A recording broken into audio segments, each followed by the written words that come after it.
So another black box is like, digital assistants and chatbot. And one of the things that, our customers there would ask is, hey, I got this bot started, but, it's doing something.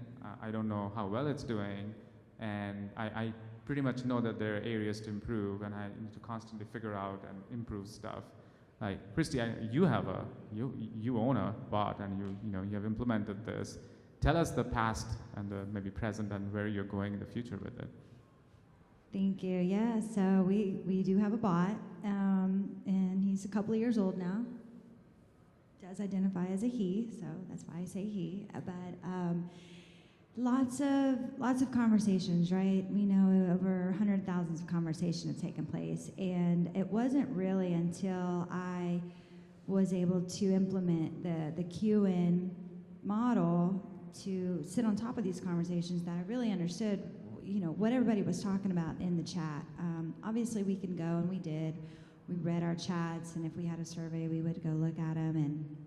But the cool thing about this feature that I now have at my fingertips is that every single chat, real time, is now categorized for me in a way that makes sense. For example, I now know, because of this feature, that my bot was really struggling to answer questions about pet insurance.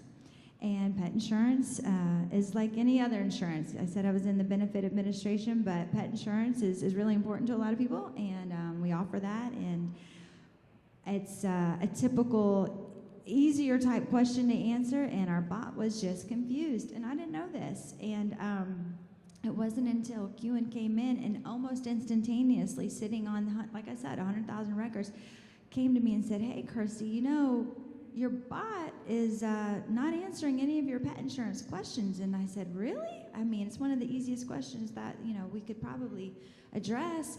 And come to find out, the knowledge base behind this engine, it wasn't connected. And it was a really easy fix for us. We could do it instantaneously. In fact, we watched the bot start answering pet questions within a day. So it was really eye-opening to me to realize, I don't know how long that would have taken me to discover, or anybody for that matter, because we weren't analyzing data in that fashion. But to see the proof in Cuein's analytical feature instantaneously point that out, it was amazing. And it's not just that. That's a really simple example I like to share, because a lot of us can relate to pet insurance. But at the end of the day, I know now that all of the conversations that are taking place, 10% of them fall into this category. I want to cancel my benefits, as an example. The next highest rating for conversational percentage is in dental insurance. So all of a sudden, I have this insight to where, wow, the majority of my people are chatting in about this one topic, and either I can update my knowledge base to help improve the answer, or I can at least identify what they're calling about and see if there's some other type of customer experience resolution that I can come up with. These are things that are just invaluable to a company. Any company, it doesn't matter what industry you're in. So, I love the example of pet insurance a lot, actually. As you said, it's simple, it's relatable. You also mentioned that, updating knowledge, and I know you have lots of clients, and so it makes your use case a little bit more complex. How do you, that sounds like a lot of work. Like, how do you keep automatically, or augment or update your knowledge base? Lots of grooming.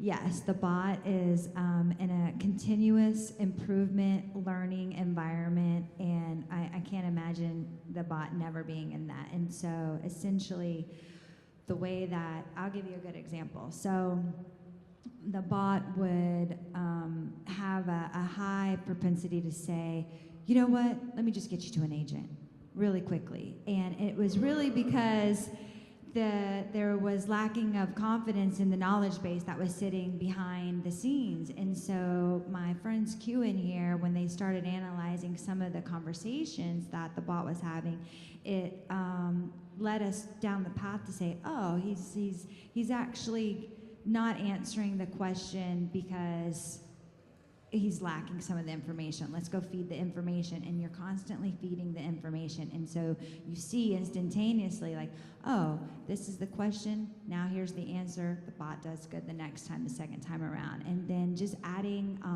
a lot of humanistic type responses to teach the bot to speak like us. So what this system has done is, when the bot can't answer, goes to a human, the human's responses are analyzed, and then they're picked up, and they are then used to then groom the bot to answer more humanistically the next time around. I'm not the technical person behind the scenes. I think you're right. I think that's a critical point. Like, how are the human agents resolving this, like both from their actions and the response?